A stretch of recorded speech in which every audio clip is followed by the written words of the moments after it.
এই কাজের মেয়েটি আমাদের ওয়ার্ডরোব থেকে 1 লক্ষ টাকা চুরি করেছে, আর এখন বলতেছে টাকা নাকি নেয়নি, তাই ওর কাপড় চোপড় খুলে আমরা চেক করতেছি বাবা।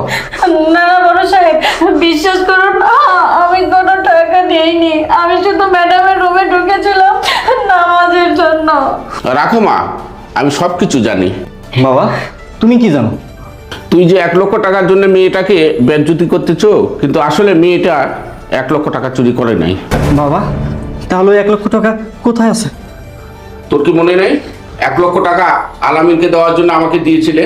আমি আলামিনকে 1 লক্ষ টাকা দিয়ে দিয়েছি। আপনি কেন মেয়েটার সঙ্গে খারাপ ব্যবহার করলে বাবা? হ্যাঁ বাবা, আমার সব মনে পড়েছে। আমি তো আলামিন ভাইকে টাকা দেওয়ার জন্য তোমার হাতে 1 লক্ষ টাকা দিয়েছিলাম। তার মানে নুপুর টাকাটা নেয়নি? তাহলে তো আমরা ওর সাথে খুবই অন্যায় করেছি। আসলে ওর সাথে আমরা যেটা করেছি এটা খুবই খারাপ হয়েছে। হ্যাঁ মা, সত্যিকারই অন্যায় করছো। কারণ একজন পদ্মাশীল মহিলার সঙ্গে তোমরা যে ব্যবহার করছো, আশা হ্যাঁ বাবা। তোমরা যদি ক্ষমা যদি না